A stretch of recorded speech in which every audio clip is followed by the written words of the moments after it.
भोपाल से इस वक्त की बड़ी खबर आ रही है, जहां पीएफआई मामले में एक और बड़ा खुलासा हुआ है। कोटा के बाद श्योपुर में तैयार हो रहा था पीएफआई का दूसरा बड़ा ट्रेनिंग सेंटर। पीएफआई ने जांच एजेंसी की रडार से बचने के लिए श्योपुर को चुना। तो श्योपुर में कोई दूसरे आतंकी संगठन का अड्डा नहीं था, इससे जांच एजेंसियों को पीएफआई पर शक नहीं होता। सिमी नेटवर्क का इस्तेमाल कर खुद को मजबूत कर रहा था पीएफआई। आपको बता दें कि एमपी के श्योपुर से राजस्थान के कोटा की दूरी भी कम है। सिमी जेएमबी के बाद पीएफआई एमपी को अपना गढ़ बनाना चाहता था। तो इस वक्त की बड़ी खबर और बड़ा अपडेट भोपाल से आपको दे रहे हैं, जहां पीएफआई मामले में एक और बड़ा खुलासा हुआ है। कोटा के बाद श्योपुर में तैयार हो रहा था पीएफआई का दूसरा बड़ा ट्रेनिंग सेंटर। पीएफआई ने जांच एजेंसी की रडार से बचने के लिए श्योपुर को चुना था। श्योपुर में कोई दूसरे आतंकी संगठन का अड्डा नहीं था, इससे जांच एजेंसियों को पीएफआई पर शक नहीं होता।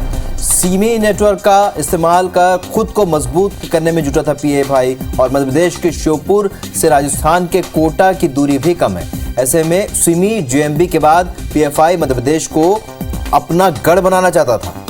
तो इस वक्त ये बड़ी खबर और बड़ा अपडेट आपको दे रहे हैं, जहां पे पीएफआई के और कितने राज हैं इसका खुलासा धीरे धीरे हो रहा है। सिमी नेटवर्क का जो एमपी के श्योपुर से राजस्थान के कोटा की दूरी भी कम है, जहां पे अपना गढ़ बनाना चाहता था, ट्रेनिंग सेंटर जो चल रहा था बड़ा। तो इस वक्त की ये बड़ी खबर, बड़ा अपडेट आपको बता रहे हैं। पीएफ केस में एक और बड़ा खुलासा हुआ है, जहां पे श्योपुर में तैयार हो रहा था पीएफआई का दूसरा बड़ा ट्रेनिंग सेंटर। कोटा के बाद श्योपुर में ट्रेनिंग सेंटर बनाने की तैयारी चल रही थी, जिसका खुलासा हुआ है। और पीएफआई ने जांच एजेंसी की रडार से बचने के लिए श्योपुर को चुना था। आपको बता दें कि सिमी नेटवर्क का इस्तेमाल कर खुद को मजबूत कर रहा था पीएफआई। एमपी के श्योपुर से राजस्थान के कोटा की जो दूरी है वो भी कम है, इसलिए शायद चुना गया। तो भोपाल से बता रहे हैं इस वक्त की बड़ी खबर, बड़ा अपडेट। श्योपुर में तैयार हो रहा था पीएफआई का दूसरा बड़ा ट्रेनिंग सेंटर। इस वक्त की बड़ी खबर और बड़ा अपडेट। कोटा के बाद श्योपुर में ट्रेनिंग सेंटर बनाने की तैयारी थी। पीएफआई ने जांच एजेंसी के रडार से बचने के लिए श्योपुर को चुना। तो आपको बता दें कि सिमी नेटवर्क का इस्तेमाल कर खुद को मजबूत करने की कोशिश थी पीएफआई की, और मध्य प्रदेश के श्योपुर से राजस्थान के कोटा की दूरी भी कम है, जिसकी वजह से इस जगह को चुना गया। और भोपाल से इस वक्त की अहम खबर आपको बता रहे हैं, पीएफआई केस में एक और बड़ा खुलासा हुआ है।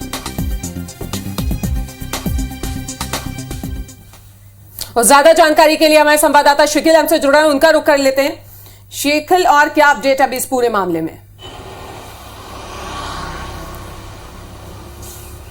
देखिए, पीएफआई मामले को लेकर लगातार खुलासे हो रहे हैं। जिस प्रकार से बातचीत की जा रही है, जांच की जा रही है, और जो रिमांड पर जो बातचीत हो रही है उसके बाद लगातार खुलासे हो रहा है। और इतना ही नहीं, बल्कि एक बड़ा खुलासा हुआ है कि मध्य प्रदेश का जो श्योपुर है, जो कि ग्वालियर चंबल इलाके में आता है, वहां पर श्योपुर में जो पीएफआई है वो बड़ा ट्रेनिंग सेंटर बनाने की फिराक में था। इतना ही नहीं, बल्कि तमाम तैयारियों का दावा भी किया जा रहा है। पीएफआई के जो जुड़े हुए जो लोग हैं वो कहीं ना कहीं इस पूरे मामले को लेकर जो अपनी ट्रेनिंग सेंटर को बनाने के लेकर पूरी जो तैयारियां हैं वो भी यहां पर कर चुके थे। और सबसे बड़ी बात यह है, क्योंकि कोटा में पहले ये खुलासा हो चुका है कि कोटा में भी ट्रेनिंग जो सेंटर है वो बनाया जाना था, और श्योपुर से कोटा की जो दूरी है वो खासी कम है, क्योंकि मध्य प्रदेश की राजस्थान बॉर्डर पर श्योपुर आता है। तो कुल मिलाकर देखा जाए तो जिस प्रकार से जो एक कनेक्टिविटी जोड़ने की बात यहां पर सामने आ रही थी कि कनेक्टिविटी ये जोड़ना चाहते थे कोटा से, पहले भी इस बात का खुलासा हुआ था, उसमें मध्य प्रदेश के श्योपुर को चुना गया। दूसरी चीज, श्योपुर को इसलिए भी इन्होंने चुना था क्योंकि यहां अगर हम देखते हैं कि अन्य शहरों से जो कनेक्टिविटी की बातचीत की जाए, चाहे ग्वालियर की बातचीत की जाए या रेल कनेक्टिविटी की बातचीत की जाए, और इतना ही नहीं, बल्कि श्योपुर में अब तक इस प्रकार का कोई भी गतिविधि सामने नहीं आई थी, ना ही इस प्रकार की गृह विभाग के पास या इंटेलिजेंस के पास किसी प्रकार की जानकारी है कि यहां किसी भी प्रकार की संदिग्ध गतिविधियां चलाई गई। आज तक यहां पर सिमी से संबंधित किसी भी प्रकार की कोई गतिविधि नहीं पाई गई, ना ही देश विरोधी गतिविधियों में कहीं भी श्योपुर का नाम आया तो एक ऐसे जिले को उन्होंने चुना जिससे लोगों की नजर से, एजेंसियों की नजर से बचा जा सके। और इसका खुलासा यहां पर हुआ है। ये भी बताया जा रहा है कि अब श्योपुर में जो इंटेलिजेंस टीम है उनकी रडार पर श्योपुर है। श्योपुर टीम पहुंचेगी, इस बात की जांच पड़ताल करेगी कि आखिर जो लोकल लेवल पर जो लोग हैं, जो कॉन्टेक्ट्स हैं, जो उनके सेल्स हैं, उनको आखिर किस प्रकार से बढ़ाया गया, क्या क्या बातें की गई हैं, किस प्रकार से जो ट्रेनिंग सेंटर की जो इनकी प्लानिंग थी उनको कैसे अमली जामा पहनाया गया।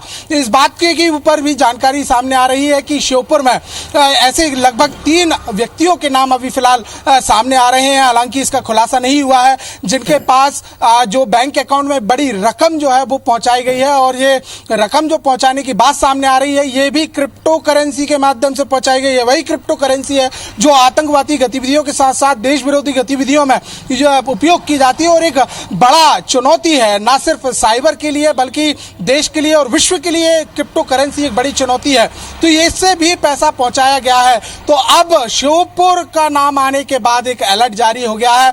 गृह मंत्रालय को भी इस बात की रिपोर्ट सौंपी गई है। गृह मंत्रालय भी इसको लेकर, क्योंकि श्योपुर एक काफी शांत शहर माना जाता है, मध्य प्रदेश का ग्वालियर चंबल संभाग से लगा हुआ है और जो बीहड़ों के क्षेत्र में आता है, लिहाजा बहुत ज्यादा कनेक्टिविटी जो है वो मध्य प्रदेश के शहरों से नजर नहीं आती। और इतना ही नहीं बल्कि रेल यातायात की भी हम बातचीत करें तो खासा कटा हुआ एक जिले में आता है, लेकिन राजस्थान बॉर्डर से जुड़ा हुआ है। इसलिए श्योपुर का जो ज्यादातर प्रभाव है वो कोटा की ओर यहाँ पर नजर आता है, बर्रा की ओर नजर आता है।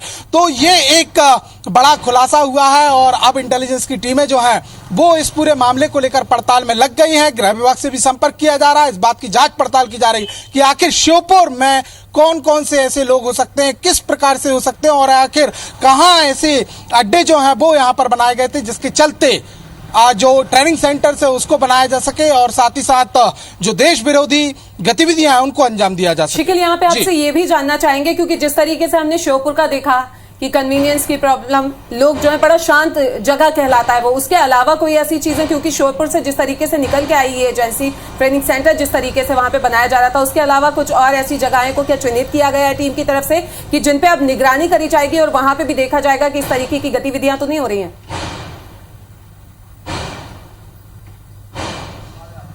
देखिए, मध्य प्रदेश की बातचीत की जाए तो सिम्मी के गढ़ों को चुनने के लिए पीएफआई ने अपनी बातचीत कही थी और ये बात बयानों में सामने आई। जिस प्रकार से जो प्रेस नोट सेंट्रल एजेंसी के द्वारा जारी किया गया उसमें भी ये बात बताया गया था कि सिम्मी के जो गढ़ हैं वो बनाए जाने थे। जैसे देखा जाए तो जो उज्जैन है, इंदौर की हम बातचीत करें, भोपाल की बातचीत करें, नरसिंहपुर जिले की हम बातचीत करें, ये ऐसे कुछ जिले हैं, बुरहानपुर की बातचीत की जाए, खंडवा की बातचीत की जाए तो यहाँ पर जो है पीएफआई की एक नजर लगातार बनी हुई थी। और इस बात को भी साफ तौर पर कहा जा रहा था कि ये जो शहर थे इन्हें कहीं ना कहीं टारगेट पर थे, यहां से गतिविधियों के संचालित करने की बातचीत की जा रही थी।